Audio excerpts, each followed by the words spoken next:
Welcome to our new playlist, A Story to Relax. Today we invite mothers to introduce their children and adults to a gem of English literature, The Selfish Giant.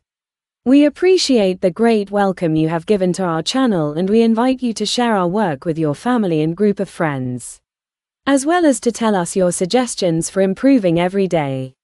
The Selfish Giant. Every afternoon, as they were coming from school, the children used to go and play in the giant's garden. It was a large, lovely garden, with soft green grass. Here and there over the grass stood beautiful flowers like stars. And there were 12 peach trees that in the springtime broke out into delicate blossoms of pink and pearl, and in the autumn bore rich fruit. The birds sat on the trees and sang so sweetly that the children used to stop their games in order to listen to them. "How happy we are here," they cried to each other. One day the giant came back. He had been to visit his friend the Cornish ogre, and had stayed with him for 7 years. After the 7 years were over, he had said all that he had to say, for his conversation was limited, and he determined to return to his own castle. When he arrived, he saw the children playing in the garden. "What are you doing here?" he cried in a very gruff voice. And the children ran away. "My own garden is my own garden," said the giant. "Anyone can understand that. And I will allow nobody to play in it but myself." So he built a high wall all round it, and put up a notice board. "Trespassers will be prosecuted." He was a very selfish giant. The poor children had now nowhere to play. They tried to play on the road, but the road was very dusty and full of hard stones, and they did not like it. They used to wander round the high wall when their lessons were over, and talk about the beautiful garden inside. "How happy we were there," they said to each other. Then the spring came, and all over the country there were little blossoms and little birds. Only in the garden of the selfish giant it was still winter.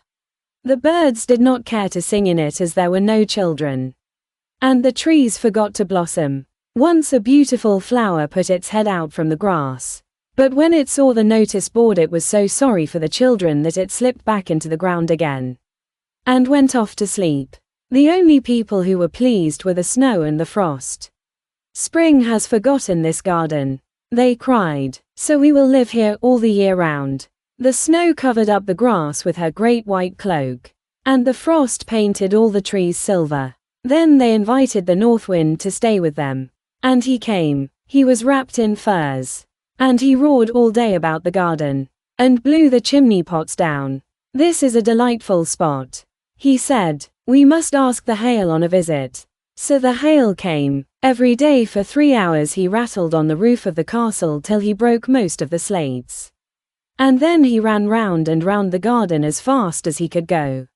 He was dressed in grey, and his breath was like ice. "I cannot understand why the spring is so late in coming," said the selfish giant, as he sat at the window and looked out at his cold white garden.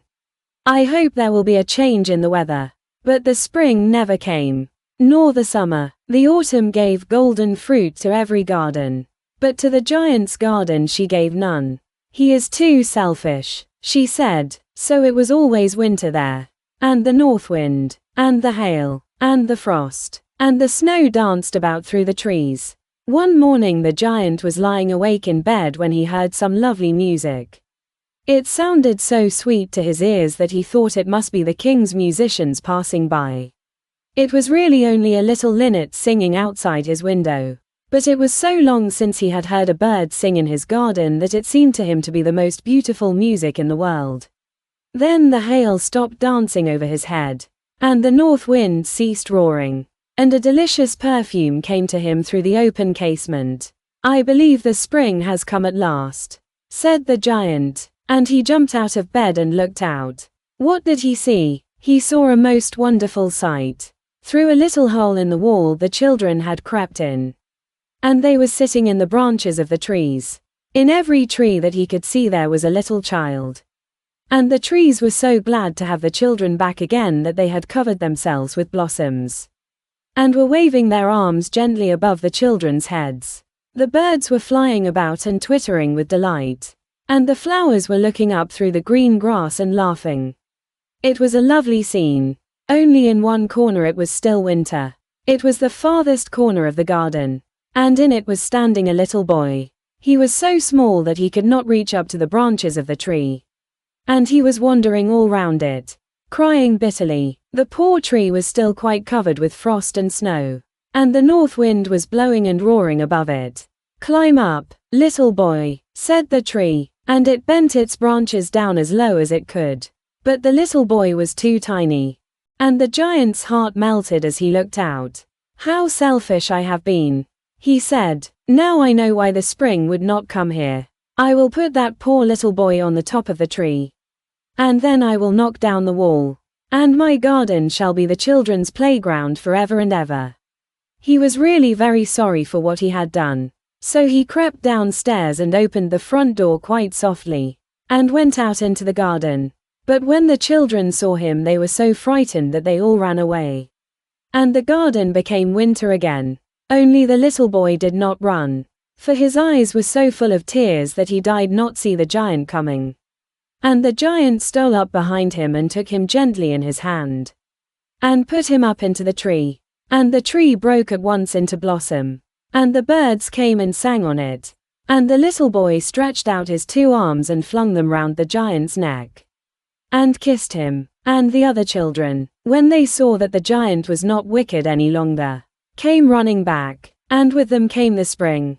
"It is your garden now, little children," said the giant. And he took a great axe and knocked down the wall. And when the people were gone to market at 12 o'clock, they found the giant playing with the children in the most beautiful garden they had ever seen. All day long they played. And in the evening they came to the giant to bid him goodbye. "But where is your little companion?" he said. "The boy I put into the tree. The giant loved him the best because he had kissed him." "We don't know," answered the children. "He has gone away. You must tell him to be sure and come here tomorrow," said the giant. But the children said that they did not know where he lived, and had never seen him before. And the giant felt very sad. Every afternoon, when school was over, the children came and played with the giant. But the little boy whom the giant loved was never seen again. The giant was very kind to all the children. Yet he longed for his first little friend, and often spoke of him. "How I would like to see him," he used to say. Years went over, and the giant grew very old and feeble. He could not play about any more, so he sat in a huge armchair, and watched the children at their games, and admired his garden. "I have many beautiful flowers," he said, "but the children are the most beautiful flowers of all." One winter morning he looked out of his window as he was dressing. He did not hate the winter now, for he knew that it was merely the spring asleep, and that the flowers were resting. Suddenly he rubbed his eyes in wonder, and looked and looked. It certainly was a marvelous sight. In the farthest corner of the garden was a tree quite covered with lovely white blossoms. Its branches were all golden, and silver fruit hung down from them. And underneath it stood the little boy he had loved. Downstairs ran the giant in great joy, and out into the garden. He hastened across the grass, and came near to the child. And when he came quite close, his face grew red with anger. And he said, "Who hath dared to wound thee?" For on the palms of the child's hands were the prints of 2 nails. And the prints of 2 nails were on the little feet. "Who hath dared to wound thee?" cried the giant. "Tell me, that I may take my big sword and slay him." "Nay," answered the child, "but these are the wounds of love." "Who art thou?" said the giant, and a strange awe fell on him. And he knelt before the little child. And the child smiled on the giant, and said to him, "You let me play once in your garden. Today you shall come with me to my garden, which is paradise." And when the children ran in that afternoon, they found the giant lying dead under the tree, all covered with white blossoms.